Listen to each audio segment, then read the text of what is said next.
People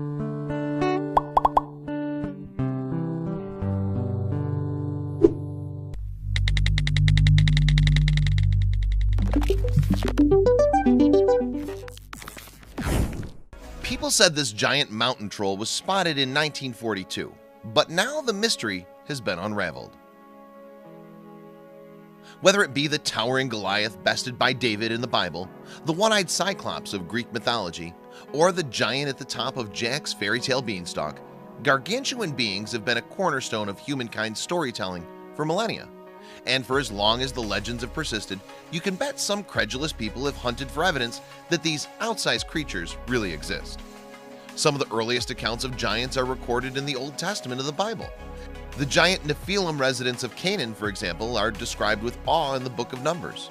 Moses apparently sent some spies to the region to check them out, and when word came back, it wasn't good. The spies claimed that it was impossible to attack the mighty Nephilim, saying, "We seem like grasshoppers in our eyes, and we look the same to them." Moses was therefore advised to hop it. Then there's the best known of the biblical giants, Goliath. The book of Samuel describes the massive man as being 6 cubits and a span tall, which means he measured a mind-numbing 9 feet 9 inches.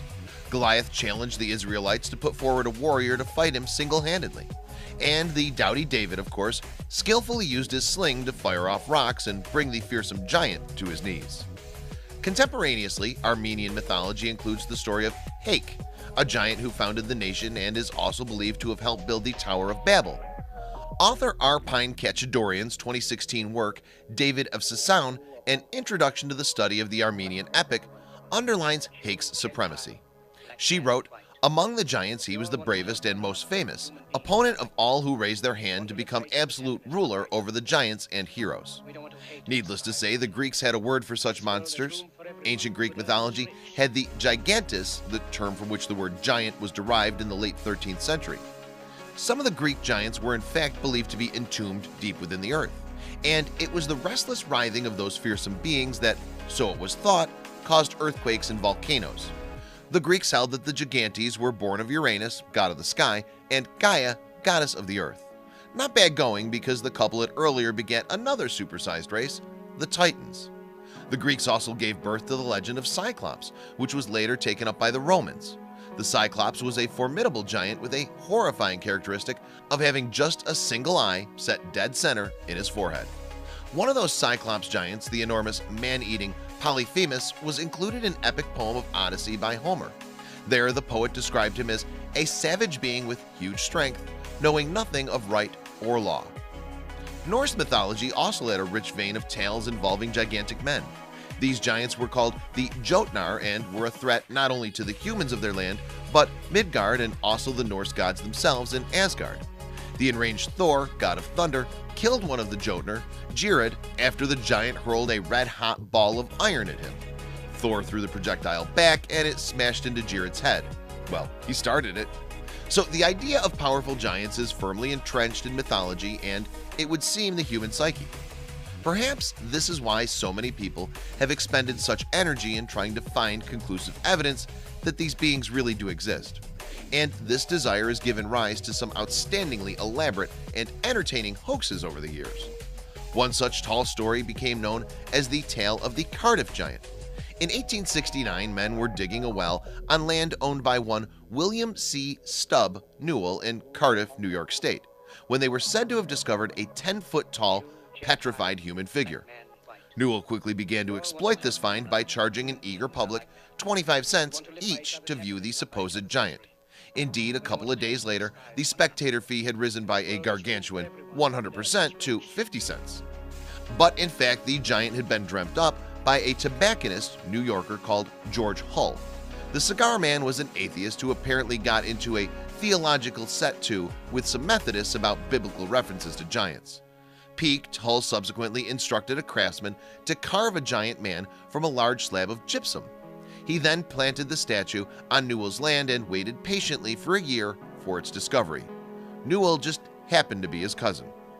The hoax was soon spotted for what it was by academics, though, with one paleontologist from Yale saying it was a most decided humbug. Nevertheless, Hull was paid $23,000 for the giant, by a consortium that exhibited it in Syracuse, New York. Showman P.T. Barnum in fact made a replica that he put on show in New York City. But it was one of the consortium, David Hannum, not Barnum, who first said, "There's a sucker born every minute." He was referring to the people in line to see the Cardiff Giant, and you can still see the original sculpture at the Farmers Museum in Cooperstown, New York. An even earlier discovery, in 1705, cannot exactly be classed as a deliberate hoax. It was more in nature of a firmly held delusion. A Dutch farmer working near a village in Claverack, New York, came across a huge tooth as big as a fist and weighing 5 pounds. Then Edward Hyde, Lord Cornbury, the British governor of New York, paid the lowly farm worker a glass of rum for his mysterious artifact. A bit of an oddball, Cornbury was convinced that he had in his possession a genuine tooth from a biblical giant.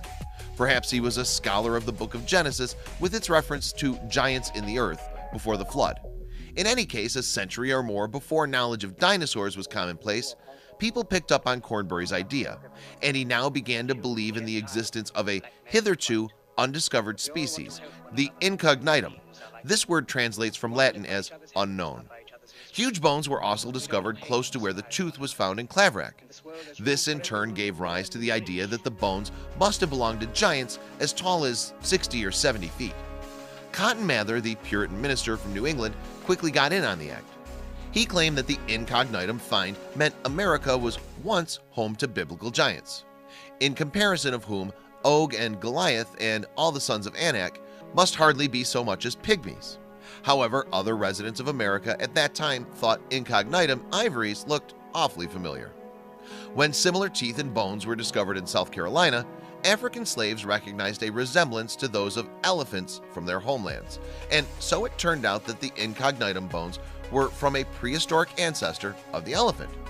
Cornbury and crew had been celebrating mastodons, extinct pachyderms that had roamed America thousands of years previously.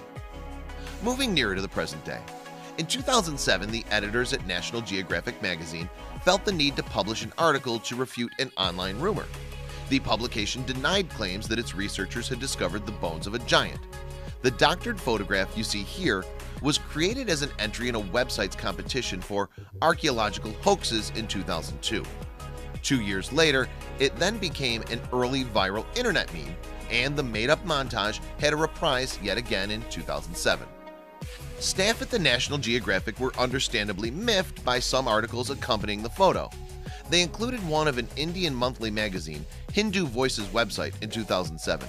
It included the line, "Recent exploration activity in the northern region of India uncovered a skeletal remains of a human of phenomenal size." The piece went on to say that a National Geographic team, India Division, with support from the Indian Army since the area comes under jurisdiction of the Army, were responsible for the find. All utterly fake news.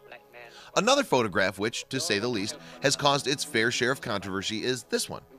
It was purportedly captured in December 1942 by crew members of a British Royal Air Force flight.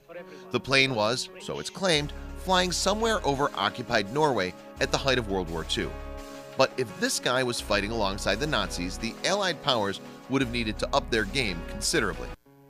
What that somewhat murky monochrome image is supposed to show is the mysterious Great Norwegian Mountain Troll. It's shown making its way through the snow on a hill covered with forest, dwarfing the trees below.